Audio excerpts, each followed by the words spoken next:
Uh, just to give some words of introduction, Bill Schabas is a renowned expert in human rights law. He's the professor of international law at Middlesex University, professor of international law and human rights at Leiden University. In 2009, he was elected president of the International Association of Genocide Scholars. He is a member of the Board of Trustees of the United Nations Voluntary Fund for Technical Cooperation in the Field of Human Rights. And he served as one of 7 commissioners on the Sierra Leone Truth and Reconciliation Committee. In 2014, he was appointed head of the UN committee investigating the 2014 Israel-Gaza conflict. I think that it took tremendous strength of character and courage to come to Yale and to have a discussion with Moshe Halbertal yesterday and with us today. I had the opportunity to interview Professor Schabas and was really struck by his great insight into the nature of modern geopolitics and his role in trying to articulate standards for the future when it comes to determining what is proportional and what is not proportional when it comes to asymmetric warfare in dense urban environments. Since the central part of the 20th century, this question of warfare and cities and civilian populations has haunted the international sphere and probably is associated with one of the great debates, the greatest debate in terms of the future of how warfare will be fought. And it's so rare to have a discussion with someone whose opinions can really influence the shape of discourse in the future in a significant way, issues that are so important to the history of the entire future of the world. Like, what else can I say? It's a true honor to speak with someone that has such influence and such insight into the issue. So without further ado, I look forward to hearing you again, sir. Okay. How long? 45 minutes, an hour? You won't fall asleep? I was giving a talk, or I was at a talk. Someone else was talking recently, and someone fell asleep. It was an after-dinner speech. And, sometimes after-dinner speakers drone on, and older guys, start dozing off. And this person was snoring. So it really disrupted the whole business. And at one point, the speaker turned to the person next to the guy who was snoring and said, your mind is nudging you. And he shot back. He said, you put him to sleep, you wake up. So I hope that won't happen. I did a talk yesterday about the Gaza Commission, and I'm not going to repeat that. I discussed this earlier today in Shmuley, and we agreed. Many of you were at the talk, and it wouldn't really be decent to inflict that again on you tonight. And those who weren't, well, you should have come last night, what can I say? And so we talked about it, and I suggested something else that is, it's not a talk that I've done before. So I'm experimenting a little bit. I hope you'll bear with me, and I hope you'll find it interesting as I think this through. I'm a scholar, really, of human rights law. My degrees are in law. I have a doctorate in law. But before studying law, I studied history, and so I'm a lawyer with a historical bent. And I'm always fascinated because I want to know where the law comes from and how it develops. So what I propose to talk to you a little bit about tonight, and my theme will be, it seems the appropriate place, is the Jewish contribution to human rights law. I have done a lot of studying of the development of human rights and human rights law, and I recently did a detailed study of the premier document in international human rights, which is the Universal Declaration of Human Rights, adopted in 1948, a big year for a whole lot of reasons, and adopted by the United Nations General Assembly. The negotiations were led by an American woman. By the way, it's the first time in history that a woman led negotiations of any document of any international significance. That's Eleanor Roosevelt, the widow of Franklin D. Roosevelt.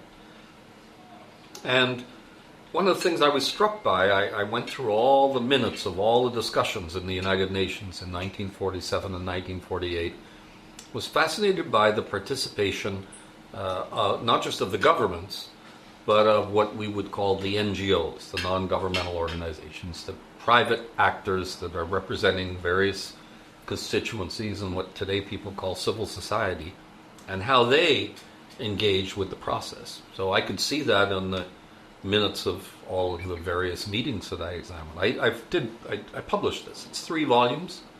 It's about that thick, more than 3,000 pages. I'm sure it's in the library here if you're interested. You can buy it.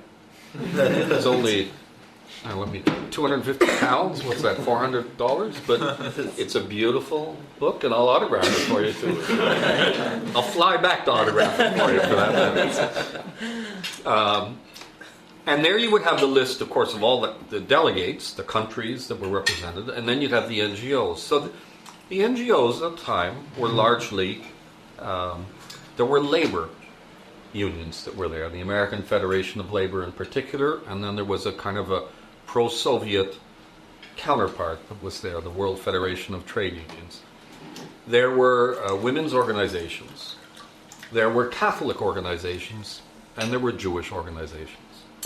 There was no Human Rights Watch. Today, if you went to the UN to a negotiation of something, it'd be Amnesty International, Human Rights Watch, the International Federation of Human Rights, which is based in Paris, the International Commission of Jurists, which is based in Geneva, with the exception of the International Federation of Human Rights, which already existed but wasn't involved. None of the other organizations existed. But also today, if you went to the UN for negotiations of a human rights treaty or document, you wouldn't really find much in the way of unions. It intrigues me what's happened to the labor movement, but it's not present in the same way. Nor are the Catholics, and nor are the Jews. The women, yes.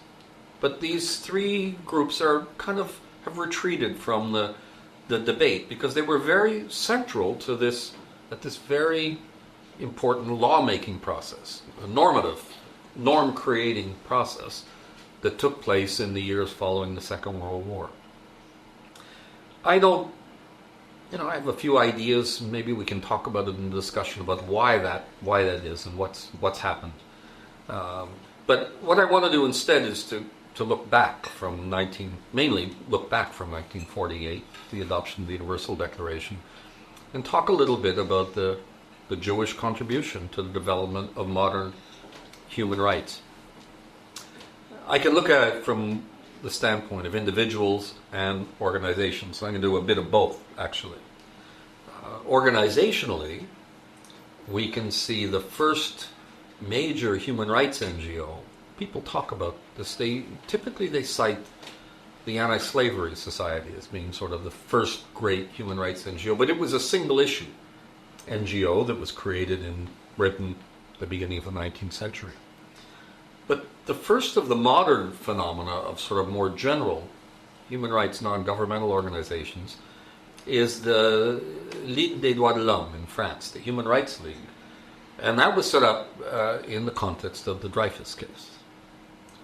The Dreyfus case is pretty fundamental to the beginnings of the modern human rights movement 120 years ago. And Dreyfus, I'm trying to remember the years exactly, but it's the early 1890s that he's arrested, and then he's sent to, he's to trial and all of this.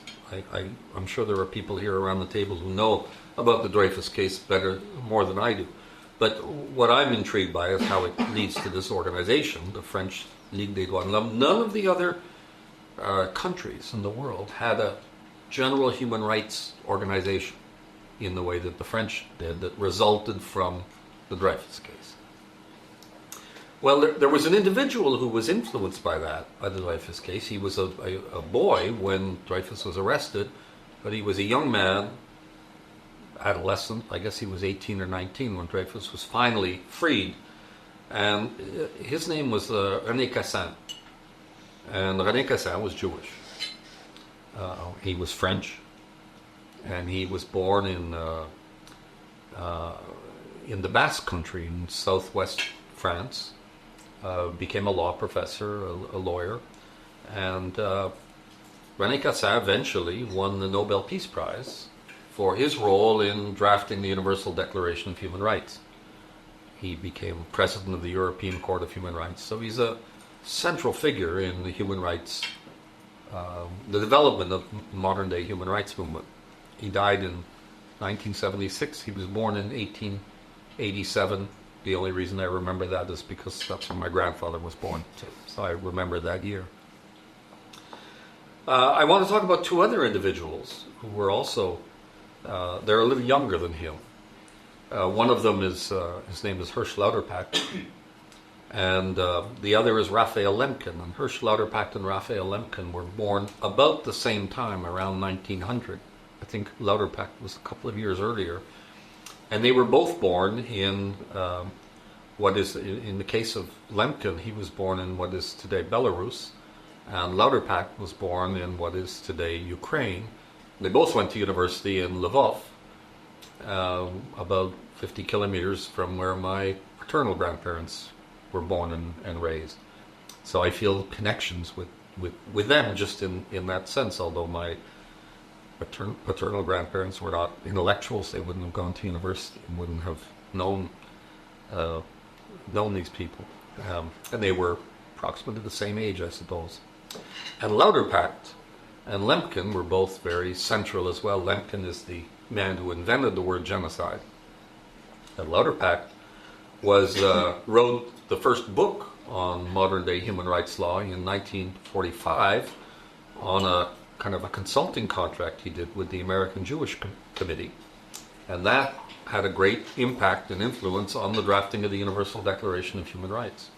So these three individuals, all of them Jews, and all of them with different, all of them, by the way, victims of the Holocaust in one way or another.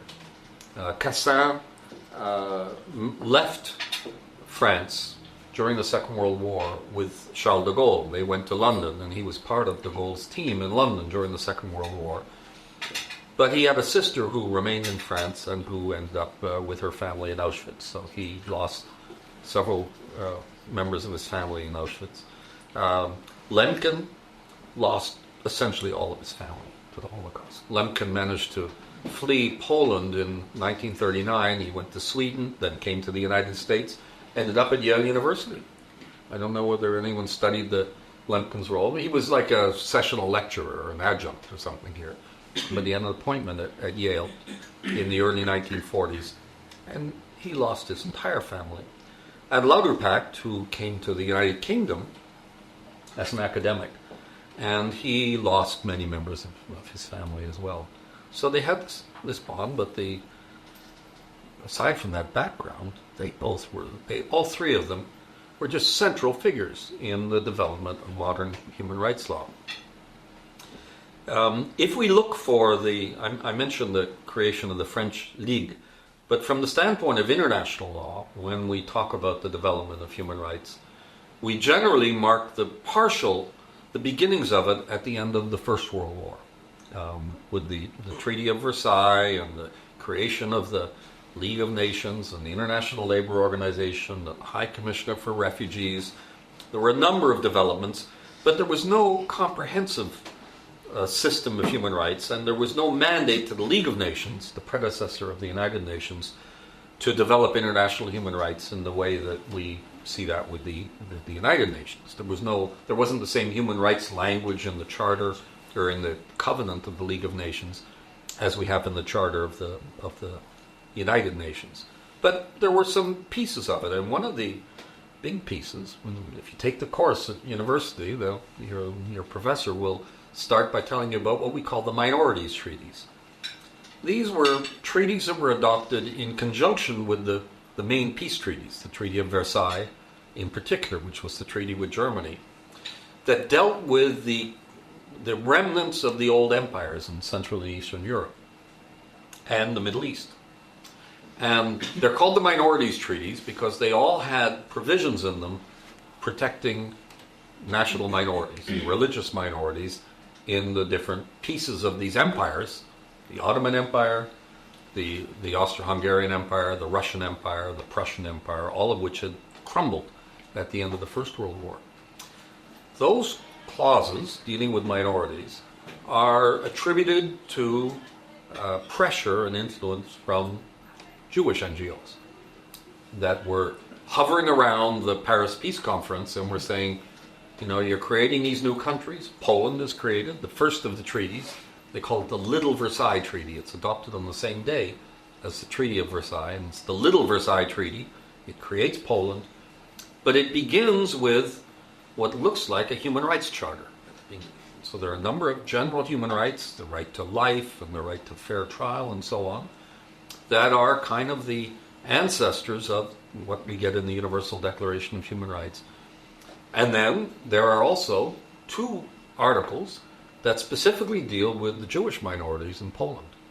And they talk about the concerns of the Jewish minority in Poland, not to be forced to work on the Sabbath, to be able to not to have elections called on the Sabbath, to be able to operate their business on the Christian day of rest, on Sunday, and to be able to have their own schools and have government funding for their schools. So in a community in Poland where there was a significant Jewish population, they were supposed to get a share of the public money for education. And so this is the dawn of modern human rights law, and there are the Jews right there in the middle of it, not only arguing for a more comprehensive protection of minorities, but also getting some very specific clauses recognizing their own particular situation. By this point, Cassin is a war veteran. He's in the First World War. He gets wounded in the First World War, and then becomes an activist as in the veterans organizations. He seems to be at this point a fairly secular Jew. He said later that he went occasionally to synagogue, but he didn't make a big deal of it. He married a Catholic, he's not involved in any of this. Lemkin and Lauterbach are just finishing university in Lvov, and Lemkin goes on to Warsaw to practice law, develops quite a successful law practice, and Lauterbach he's in Vienna first, studying, he does his master's degree, and then he gets admitted to the London School of Economics, which is quite young then, and he starts studying for a doctorate. His doctoral supervisor is a guy named Arnold McNair, who's one of the top public international lawyers in the United Kingdom. McNair writes about him. They become very, very close, but in McNair's diary, he writes about Lauterbach barely speaking English. That's about 1921 or 1922 when he meets him. He thinks he can't hardly handle the English language. I say this because it's a fascinating thing. 15 years later, not even 13 years later, Lauterbach gets the chair in public international law at the University of Cambridge, which is about as good as it gets in public international law. And it's an interesting, when we talk about an atmosphere of anti-Semitism, which existed all over the place, at that time certainly, that there's something remarkable, and I'll tell you some of the dark side of it in Britain as well at the time. But it is quite remarkable how that achievement. Lauterbach, I think, is a little more religious, but, none of the three are, from what we know of their memoirs and their biographies, they're not particularly, they're not being driven primarily by religion. But all three of them are very comfortable with their Jewish identity at the same time. Cassin, in the early 30s, 1933, Hitler takes power, and then Cassin becomes a little more active and a little more prominent as a French Jew.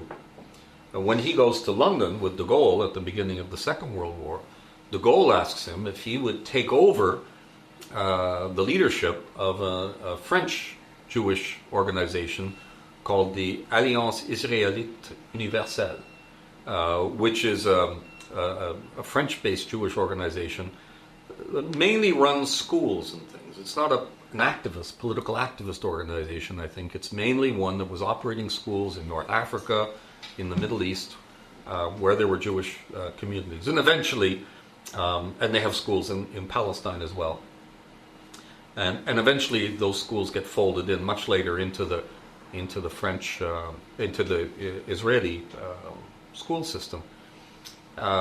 He takes over, I think, in 1943 as the head of this, and he stays there for more than 30 years until he dies. He remains the head of this alliance for more than 30 years. So these are little pieces, and I'm trying to make sure I knit them together and don't lose you along the way as these three men their careers are developing. Lemkin in Poland becomes a very successful lawyer in the 1930s. He starts being sent and getting involved in League of Nations activities where he proposes that there be new crimes created. One of them he calls barbarity, and the other is vandalism, which is the destruction of cultural property. That's later recognized. These are the ancestors of the notion. A dozen years later, he'll invent the word genocide, and he's the father of the Genocide Convention. And all three of these figures then start to come into their own in the human rights field in this kind of crucible of modern human rights, which is the end of the Second World War, 1944, basically to 1948, when the Universal Declaration of Human Rights is adopted. How does that work? Well, Lemkin is not directly involved in the human rights part of it. He actually is a bit suspicious. He doesn't like the human rights part of it. He's got his obsession with genocide. He goes to the Nuremberg trial. He contributes to the work of the U.S. prosecuting team at the Nuremberg trial. He's campaigning to get his word genocide used. He invents the word. He's another amazing linguist. I don't think Cassin probably ever knew anything other than French, but Lauterpacht and Lemkin, as I say, Lauterpacht, chair at Cambridge after 13 years when he couldn't speak English. And Lemkin is amazing. He leaves Poland, goes to Sweden. And I've been trying to get a Swedish researcher to track this down, because apparently he goes to Sweden in September of 1940, and by December he's learned enough Swedish to lecture at university. Is that possible? Anyway, and then he comes to the States, writes his book called Axis Rule in Occupied Europe, which is published in 1944 by the Carnegie Foundation in November of 1944, gets a review, front page of the New York Times Book Review in January of 1945. So, this is a real greenhorn. He's still just off the boat. He's been like 4 years in the United States, and he gets his book reviewed. I mean, we academics, we would kill for that. To be on the front page of the New York Times Book Review. And so then he leads a campaign that results in the adoption on the 9th of December 1948, the day before the Universal Declaration of Human Rights is adopted, of the Genocide Convention. Lauterpacht is more of a public international lawyer in the broad sense. But he gets involved, again, during the war with Jewish organizations. And in particular, the American Jewish Committee asked him to prepare a Declaration of Human Rights, a draft Declaration of Human Rights, because they want to be part of the general conversation, this lawmaking process of creating international human rights law. It's not about Jewish interests in a narrow sense. It's about being part of this broader debate, but making a contribution that's clearly informed by the history of persecution and of discrimination. And so he writes a book, which is in the libraries, and it's been reproduced, called the International Bill of Rights. And it's really very, very important and influential study. He then should have gone on to the United Nations a year later, when they start the process that leads to the Universal Declaration of Human Rights that Eleanor Roosevelt chairs. Different countries send their best experts. France sends Cassin, and China sends one of their top people, and Lebanon sends a guy. They're really brilliant people who go there. The British can't figure out who to send. There's a memo in the archives of the British government where some flunky in the Foreign Office writes and says, well, Lauterpacht, we don't want to send Lauterpacht. He's a Jew recently arrived from Eastern Europe, and he wouldn't really represent Britain properly. And of course, he would have been the best representative. He knew more than everybody else put together about the subject, and just would have made a fabulous contribution. But he got caught out. Later, the British in the 1950s nominated him, and he was elected to the International Court of Justice. So he had his fans within the British government as well. But it's a striking example, as I said, of this man who has a brilliant career, the chair of international law at Cambridge. But, anti-Semitism rears its head in these, and as it did in his case. And then there's Cassin. And as I mentioned, Cassin sort of re-engages with his Jewish identity. And then he's the French representative, and he becomes very central to the negotiation of the Universal Declaration of Human Rights along with Eleanor Roosevelt. Cassin is, he's the author, for example, of the name. Originally they call it the International Declaration on Human Rights, and it's in the last few months, and Cassin comes and says, call it the Universal Declaration. That's very important. One of the reasons why he wanted to call it the Universal Declaration is because in 1948, not all, a lot of countries in the world weren't members of the United Nations. And he wanted to make the point that this applies to all of them, which of course it does, and it's now recognized that it applies to all of them. So he's very, very influential as well in this. He goes on, he becomes also active. I think both Lauterpacht, I don't think there's any evidence of Lemkin having any great Zionist sympathies, but Lauterpacht and Cassin are both also involved with Israel.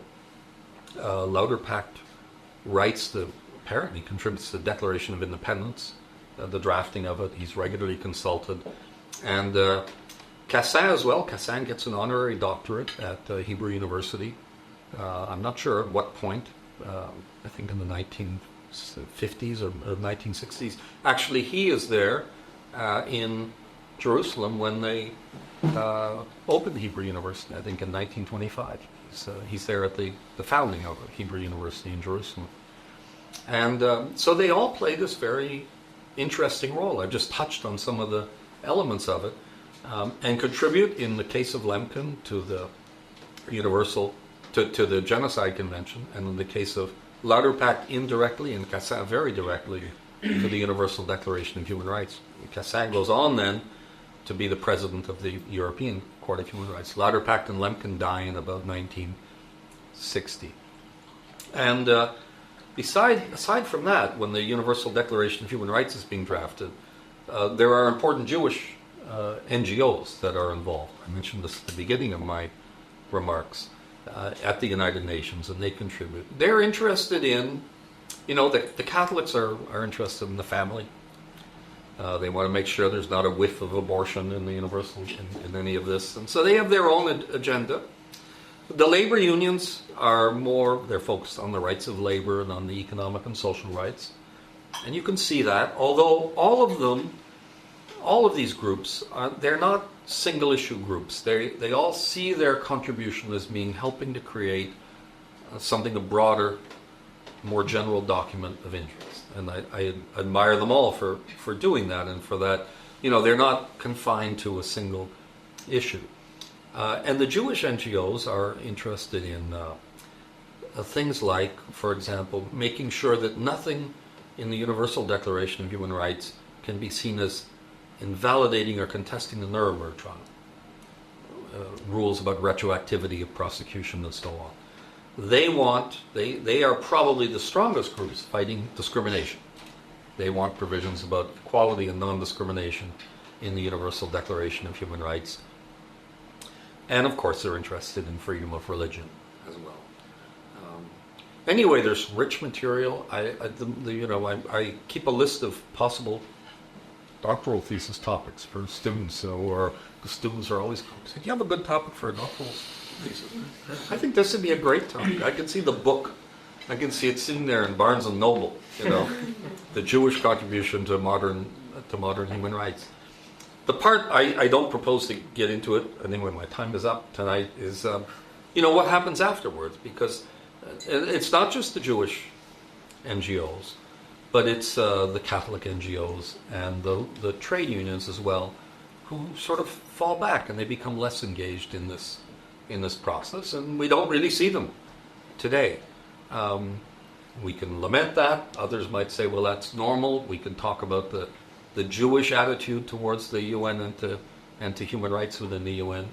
But I'll confine myself, and I'm going to stop in 1948 just to say that it was a glorious moment and really a huge contribution to it.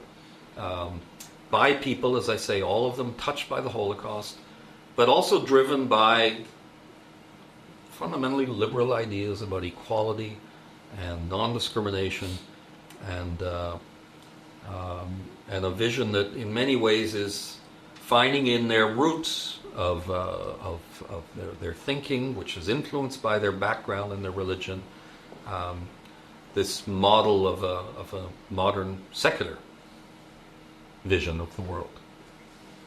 Okay.